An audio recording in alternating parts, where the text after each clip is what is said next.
Okay, now we're on to essays. For essays, what I did, again, because the second time taking the bar, the only scores that improved were my MBE scores. So I knew I had to do something really different this third time. And I thought, well, I don't think it's an issue of me having to learn the law. I thought I had that pretty much down pat, and maybe I'd have to work on some rough spots. But I thought the issue is going to be really trying to figure out what the hell it is that the bar examiners want. Is it a formatting thing? How in the world am I going to write this in a way that can get me passing already?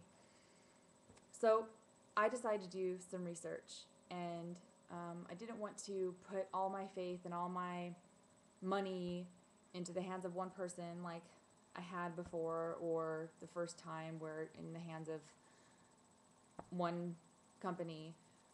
I thought I need to do some research and see if I can glean a consensus about how to write these things. And I think I succeeded.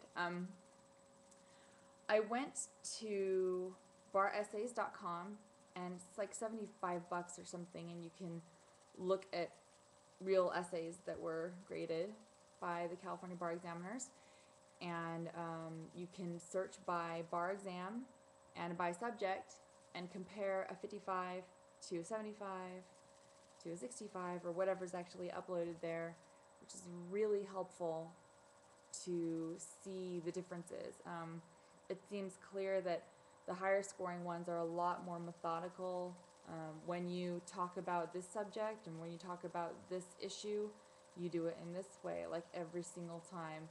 And the people who seem to score lower, they seem to be a little bit more all over the place. And I think that probably might have been my issue. I know I would sit for the bar exam and just think, oh my gosh, this is not like all my practice exams. This time, this is different, so I have to make sure I cover all these things. And that's not what they want. They want methodical. Pick out the big issues based on the big facts that are glaring, staring you right in the face, and make sure that within those issues you discuss it the right, very methodical way. Okay, what I learned about the analysis section is that I needed to follow some of my own advice. And I have advice on my own law blog that I wasn't following. And that blog entry, I forget the title, it was something like,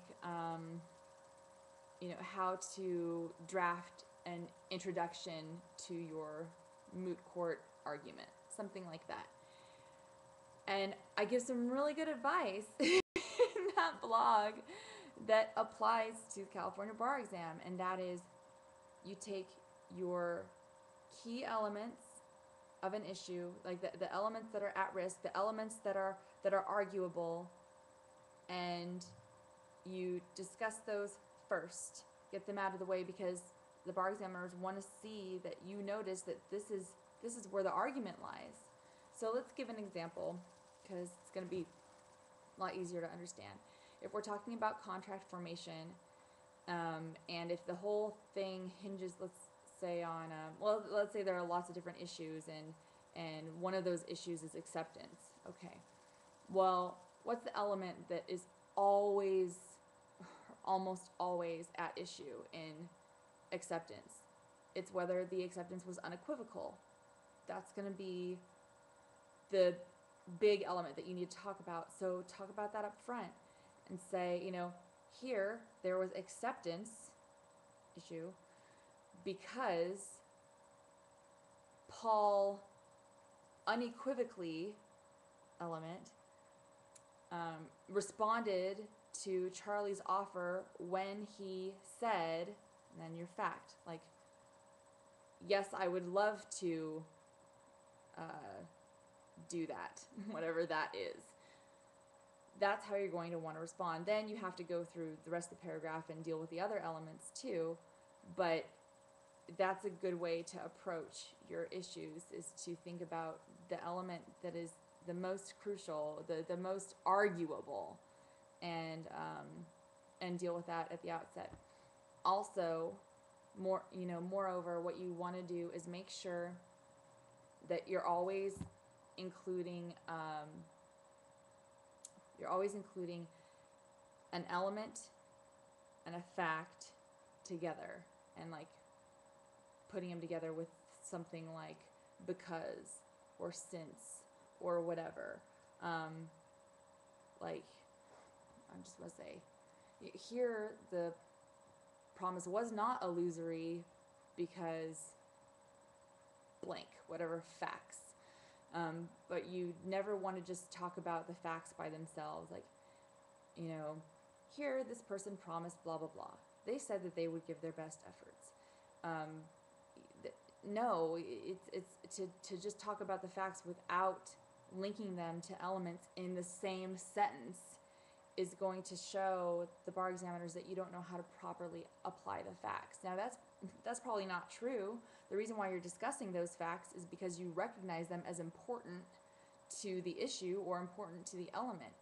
That's clear. It's clear in your head, but they see that you're just repeating the facts, which is just ridiculous. You're not just repeating the facts, technically. I mean, you're selecting the facts that are important for a reason, but they say that you're just repeating the facts, and you need to show them that you're not, by integrating the element and the key facts relative to that element in the same sentence. Each time, every single solitary sentence in your application should do that.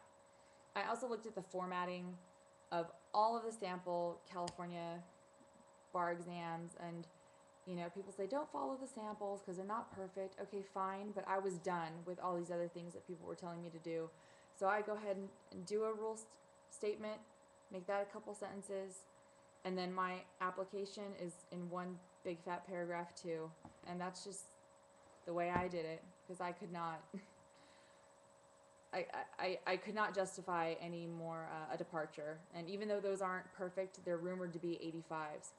I was happy to do 85s. That would have been awesome. So that's how I did that. Some really good books on issues and exactly not just memorizing the elements, but also organizationally understanding the order of operations of a huge issue like duty of loyalty and professional responsibility. There's a really good book that one of my friends suggested, and I thought it was fantastic. If you Google Whitney Roberts, she's the author of The Barcode Cheat Sheets in Action. Okay, that's a really cheesy title. We can all acknowledge that. And this it's not like a convisor. That's not what it is. She takes a select few major issues within a subject area, issues that are commonly tested, and then she gives you a step-by-step approach to that issue. So duty of loyalty, oh my goodness, I remember looking at her duty of loyalty thing, and the world came together and the stars aligned. I thought, oh, this is how I'm supposed to do it. And I'll be damned, on my exam, duty of loyalty came up, and I knew exactly how to attack it. I did it exactly the way that I learned in her book, and it just made so much sense. So even though she doesn't cover everything, the big things that she does cover, it's very methodical, and that's what you're going to want for the bar exam. I dug out my old Convisor Mini, and I realized that when I was stuck on certain, remembering all the elements of an issue, I would go back to the Convisor Mini and say, okay, what are exactly these elements? And I need to make sure that I get these down. If I was having, I would know I was having problems if I was writing a practice essay. Write practice essays, for God's sake, do it. And maybe at the very beginning, write them open book, but you've got to cut that cord soon, like in a couple weeks after your bar prep begins. You must begin to take essays, timed and closed book. And once you realize, oh my God, I've forgotten the elements for these things, that's when you're going to realize, okay, I need to look up the elements of these issues in the convisor. And there's nothing wrong with that.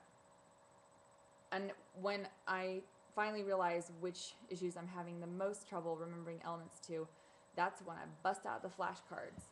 And it's actually something I was going to show you anyway. So, for instance, with flashcards, I learned two things. Not only is it important to have the elements, but it's very important to have the approach down. So, I don't know if you can read. Is this the right way? Okay, so corporations approach. And you might laugh if you see this. I'm not saying you should copy this exactly, but this is what I have. Like, okay, make sure you deal with formation, and then capital stock, and then this and that, blah, blah, blah. Fine. Great. Do whatever you're going to do, but make sure you can have some sort of sense of the approach. That really works, by the way, very well for wills and trusts and community property, to have an approach like that. Also, when it comes to, let's see, oh, here's the duty of loyalty one. Professional responsibility, duty of loyalty. I didn't, get this just from nowhere. I got this from that book by Whitney Roberts. So I know that it's massive. Wow, like look at all that crap. It's unbelievable, but it is step by step, and I practiced this, and my poor boyfriend, like I made him go over these with me, and oh, poor guy. So get a victim too. That's really important. Have a victim that's willing to test you once you get your flashcards ready. And don't do flashcards for everything. Only the stuff you're really struggling with, because you do not have time to make flashcards for negligence. Negligence. Please. Okay. I also got a book called Nailing the Bar, How to Write Essay Answers for Law School and Bar Exams by Tim Tyler. I got the 2009 version. Now, his approach, it seems a little bit confusing, but again, the most important thing I thought were the introductions to each subject. I thought it was actually pretty good. I didn't rely on it as much as I thought I was going to, but he gives some pretty straight advice, like, don't do this because then you'll be stupid. He actually uses the word stupid, and it's good to pay attention to that. Okay, I think I've gone over everything for the essays. Now, just about being a real person. I'm going to show you something that I made for the third time taking the bar. This is a t-shirt. I had 3 made, 1 for each day. It says, "Don't talk to me," on the front, okay? On the back it says, "Seriously, don't talk to me." Because people like to talk about the stupid bar during the bar. It's so stupid. I do not understand it. If you're out there and if you're watching this, I don't understand you people.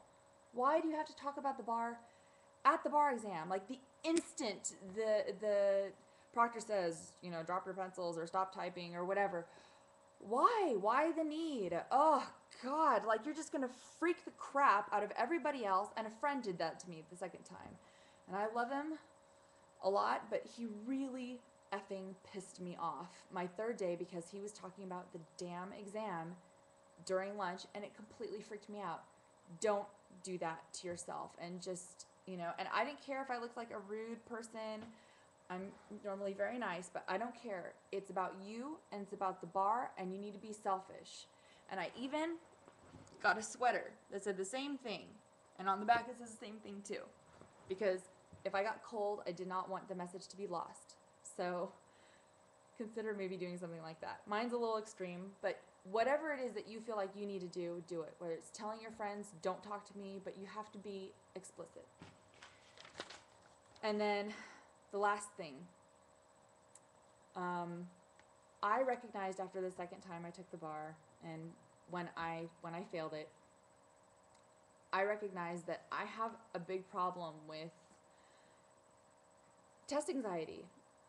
Now, it's nothing to be ashamed of, you know.